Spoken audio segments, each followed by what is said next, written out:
नमस्कार।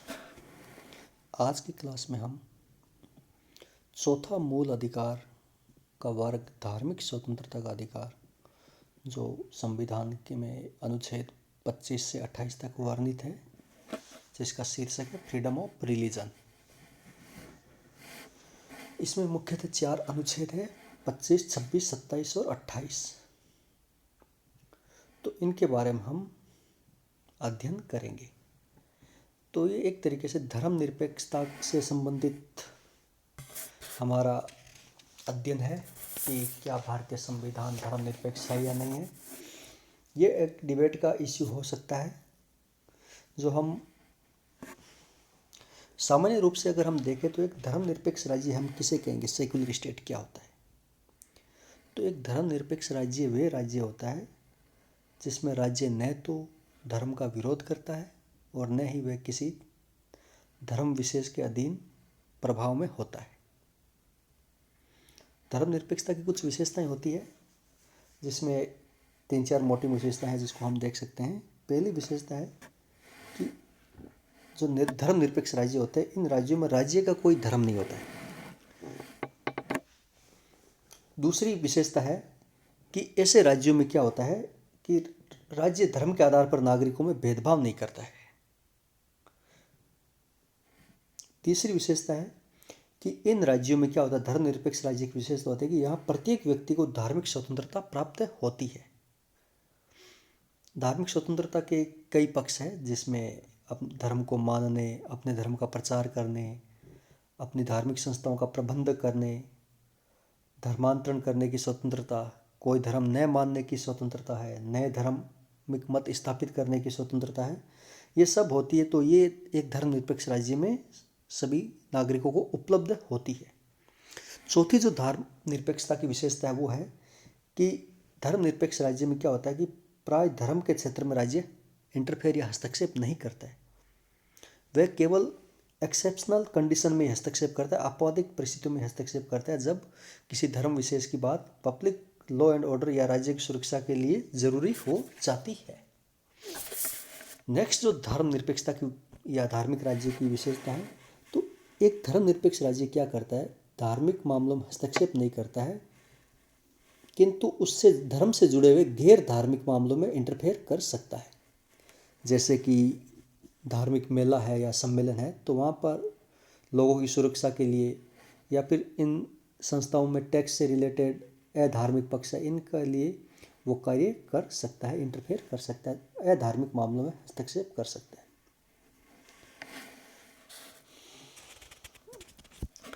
एक बात और है कि हमारे संविधान में एक केस आया था, SR बोमई बनाम भारत संघ 1994। तो इस मामले में भी सुप्रीम कोर्ट ने धर्मनिरपेक्षता को हमारे संविधान का आधारभूत ढांचे में शामिल किया था। तो इसका मतलब क्या है आधारभूत ढांचे में शामिल करने का, कि संविधान संशोधन के माध्यम से भी इस लक्षण को संविधान से हटाया नहीं जा सकता है।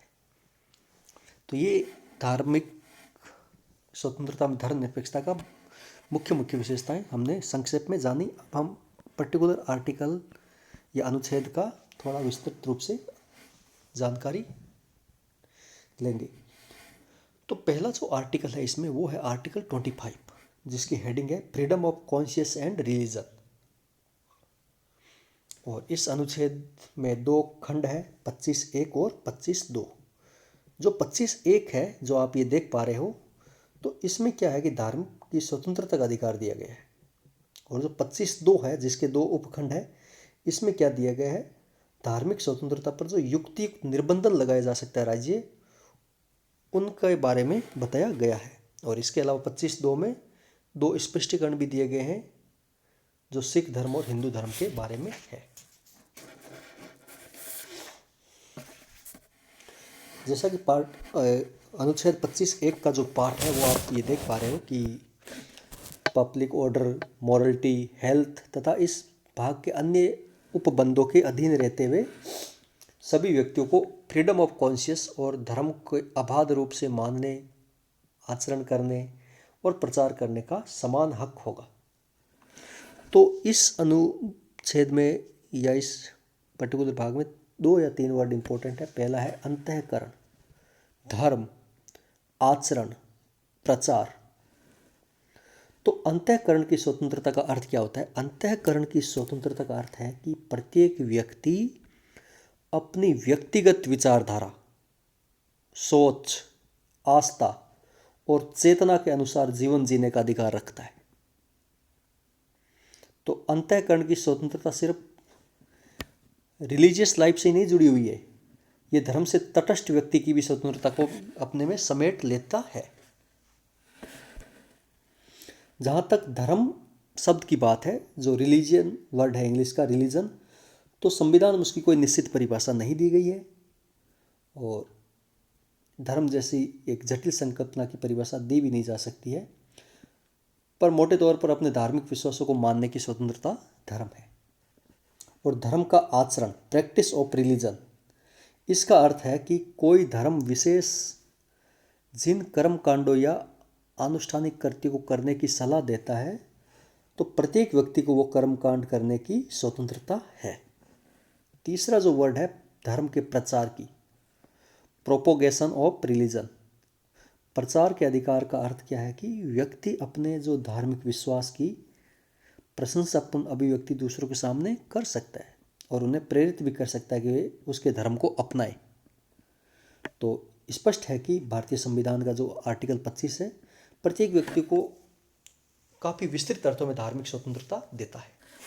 अब जो दूसरा भाग है इसका 25(2), तो वो दो ऐसे युक्ति युक्त निर्बंधन की बात करता है जो धार्मिक स्वतंत्रता को सीमित करते हैं। इसके अलावा भी 25(1) में अगर आप देखते हो तो 3 शब्द है, लोक व्यवस्था, सदाचार और स्वास्थ्य के अधीन रहते हुए, तो 3 युक्ति युक्त निर्बंधन इसमें भी है। तो 25(1) में संकेत क्या किया गया है कि प्रत्येक व्यक्ति को जो धार्मिक स्वतंत्रता है वो पब्लिक ऑर्डर, सदाचार, मोरलिटी और स्वास्थ्य के अधीन है। अर्थात कहने का मतलब क्या है कि राज्य क्या कर सकता है, इन तीनों में से किसी पर खतरा उपस्थित होने पर धार्मिक स्वतंत्रता को सीमित कर सकता है। कैसे कर सकता है? उदाहरण से अगर हम समझें तो जैसे कि धार्मिक स्वतंत्रता के नाम पर हम कोई ऐसा जुलूस नहीं निकाल सकते जिससे सांप्रदायिक तनाव भड़कने की आशंका हो या जो लोक व्यवस्था में अनैतिकता फैलाता हो। तो सुप्रीम कोर्ट में इससे संबंधित एक केस आया था, प्रसिद्ध केस है। हर आर्टिकल जो मूल अधिकार, इसमें एक हर मूल अधिकार से रिलेटेड एक सुप्रीम कोर्ट का स्पेशल डिसीजन आ रखा है। वो आपको पर्टिकुलर, अगर आप संविधान का आर्टिकल पढ़ते हो तो आपकी जानकारी में होना चाहिए और अपने उत्तर में भी उसको लिखना चाहिए। तो इस आर्टिकल से जो संबंधित केस था 25(1) में, उस केस का नाम था आचार्य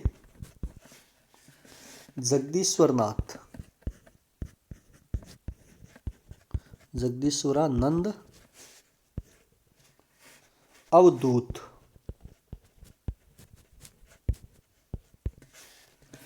बनाम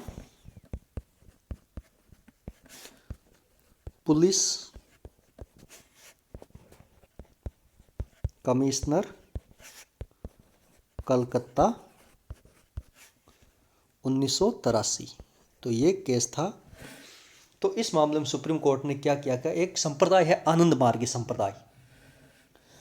आनंद मार्गी संप्रदाय, तो उसमें इस संप्रदाय का एक जुलूस था या सभा था, तो उसके सभा या जुलूस निकालने को इस आधार पर खारिज कर दिया था क्योंकि उस जुलूस में तलवार है, बर्छी, भाले जैसे खतरनाक हथियार और मानव कपाल है और जलती हुई मसालों के साथ सार्वजनिक स्थानों पर तांडव किया जाना निश्चित था। शैव संप्रदाय से संबंधित है आनंद मार्गी। तो वो एक तरीके से ऐसा था कि जिसमें खतरनाक हथियार और मानव कंकालों के साथ जुलूस निकालना का मांग की गई थी। तो सुप्रीम कोर्ट ने बोला कि इन अभियुक्तों के साथ जुलूस निकालने से क्या होगा, लोक व्यवस्था और सदाचार के समक्ष खतरा उपस्थित होगा। तो इस प्रकार के जुलूस की अनुमति हम धार्मिक स्वतंत्रता के अंतर्गत नहीं दे सकते और धार्मिक स्वतंत्रता में ये चीज़ें इन आधार पर संविधान में हम प्रतिबंध भी लगा सकते हैं आप। तो ये हुआ 25(1) के तहत प्रतिबंध। अब जो दूसरा प्रतिबंध है धार्मिक स्वतंत्रता पर, वो है 25(2) में। तो इसमें यह बताया गया है कि राज्य धार्मिक आचरण से संबंधित किसी गैर धार्मिक पक्ष अर्थात धर्म से संबंधित जो आर्थिक, वित्तीय, राजनीतिक पक्ष है, तो उसको रेगुलेट करने के लिए कंट्रोल बना सकता है। धार्मिक पक्ष को नहीं, गैर धार्मिक पक्ष को रेगुलेट करने के लिए रूल्स बना सकता है। धार्मिक और गैर धार्मिक अगर हम समझे तो धार्मिक पक्ष का क्या अर्थ होता है कि धार्मिक क्रिया का हिस्सा जो धर्म की मूल भावना को प्रतिनिधित्व करता है और उसके बिना धार्मिक क्रिया का अर्थ नहीं रह जाता है। और इसके विपरीत गैर धार्मिक क्रिया है तो उसमें वे सभी हिस्से शामिल होते हैं जो सारभूत रूप से क्या होते हैं, धार्मिक भावना का प्रतिनिधित्व नहीं करते बल्कि उसके राजनीतिक, आर्थिक या वित्तीय रूप से जुड़े पक्ष से जुड़े होते हैं। और ये इससे क्या होता है, धार्मिक क्रिया के लिए कंपलसरी भी नहीं होते। तो इसलिए राज्य इनको अगर नियमित करता है तो इसे धार्मिक स्वतंत्रता का उल्लंघन नहीं माना जा सकता। जैसे अगर हम उदाहरण से समझे तो कोई मंदिर या मस्जिद के द्वारा जमीन खरीदी गई जमीन कानूनी है या गैर कानूनी, तो ये प्रश्न धर्म से जुड़ा हुआ होकर भी धर्म निरपेक्षता या गैर धार्मिक मसला है। तो इससे जुड़े मामले पर अगर वो गैर कानूनी रूप से जमीन पर कब्जा है तो राज्य उसको हटा सकता है क्योंकि उससे जुड़ा हुआ गैर धार्मिक पक्ष है, वित्तीय पक्ष है। दूसरा जो प्रतिबंध है धार्मिक स्वतंत्रता पर वो है आर्टिकल 25(2) ख में। इसमें क्या व्यवस्था की गई है कि सामाजिक कल्याण और समाज सुधार के लिए धार्मिक स्वतंत्रता को सीमित किया जा सकता है। और इसमें यह भी बताया गया है कि हिंदू धर्म के जो धार्मिक संस्थाएं हैं वो सभी व्यक्तियों के लिए खुले। तो ऐसी अगर व्यवस्था राज्य लागू करता है तो वो धार्मिक स्वतंत्रता को सीमित किया जा सकता है। अगर हिंदू धर्म की संस्था है कि पर्टिकुलर वर्ग के लिए या पर्टिकुलर महिला या बच्चों के लिए नहीं खोली जाती तो उसको राज्य आदेश दे सकता है, तो वो धार्मिक स्वतंत्रता का उल्लंघन नहीं होगा, इसको राज्य सीमित कर सकता है। तो पहला जो स्पष्टीकरण दिया गया है कि सामाजिक कल्याण या समाज सुधार, तो इसको स्पष्टीकरण से अगर हम समझे तो जो सिखों के द्वारा कृपाण धारण किया जाना क्या होता है कि सिख के धार्मिक आचरण का एक आवश्यक पक्ष है।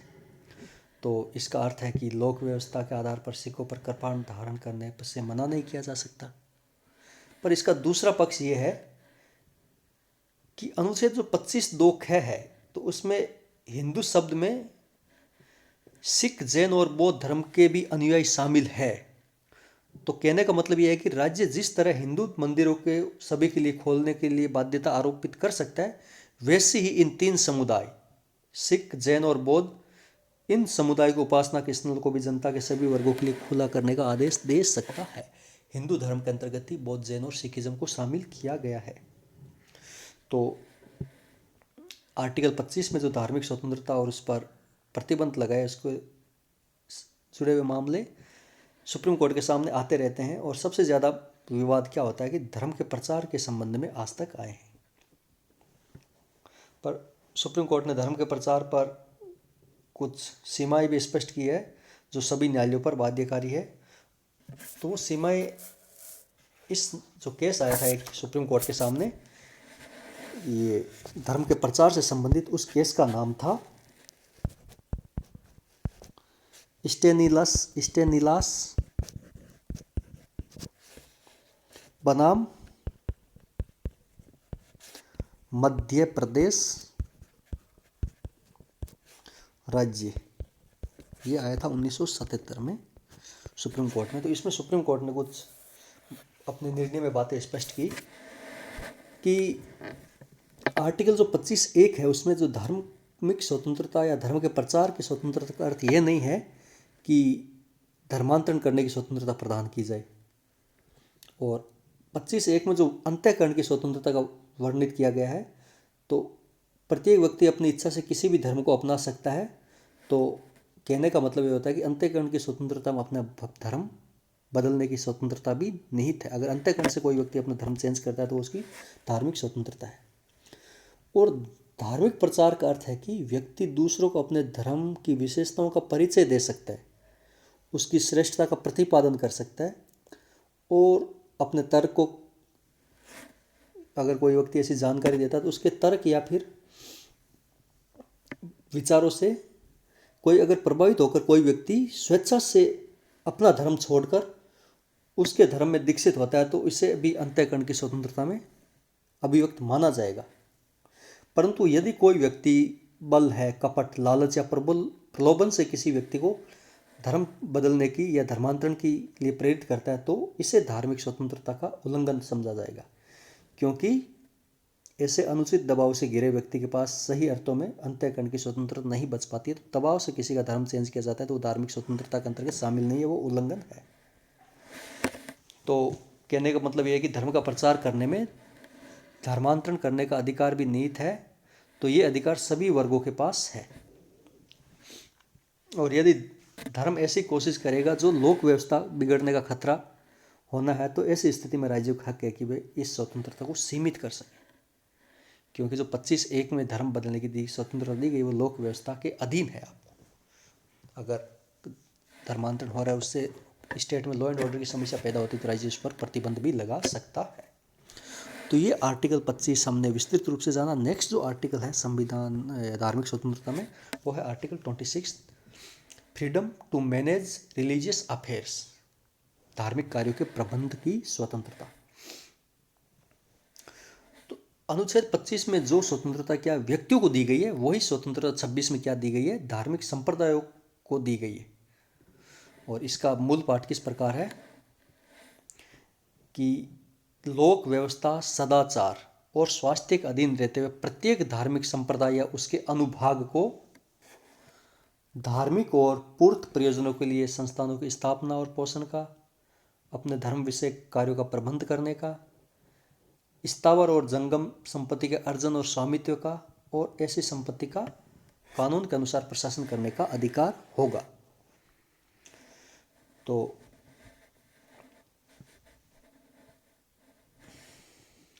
ये अधिकार जैसे व्यक्तियों को दिए गए हैं वो अधिकार धार्मिक संस्था संप्रदायों को दिया गया है। और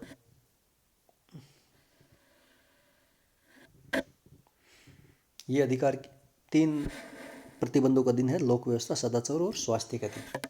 तो इसमें इतना ज़्यादा खास नहीं है, 25 ज़्यादा इम्पोर्टेंट था। अब नेक्स्ट हम देखते हैं आर्टिकल 27 की हेडिंग है वो है freedom as to payment of taxes for promotion of any particular religion. तो अनुच्छेद जो 27 है वो राज्य में प्रावधान किया गया, वो राज्य की धर्मनिरपेक्षता का एक महत्वपूर्ण प्रमाण है भारतीय राज्य की। अगर कोई कह सकता है कि भारतीय राज्य धर्मनिरपेक्ष है या नहीं, तो उसमें हम अनुच्छेद 27 को व्याख्या करके इसको स्पष्ट कर सकते हैं अपने तर्कों के साथ कि भारतीय राज्य धर्मनिरपेक्ष राज्य है। क्योंकि अगर हम मध्यकालीन इतिहास में पढ़ते हैं भारत में तो कुछ हमें ऐसे प्रसंग देखने को मिलते हैं जहाँ पर क्या होता है कि कुछ राजाओं ने कुछ धर्म विशेष के अनुयायियों पर कर लगाए या राज्य का धन किसी धर्म विशेष की उन्नति के लिए खर्च भी किया। तो ऐसी नीतियों से क्या होता है कि समाज में असंतोष और तनाव पैदा होता है।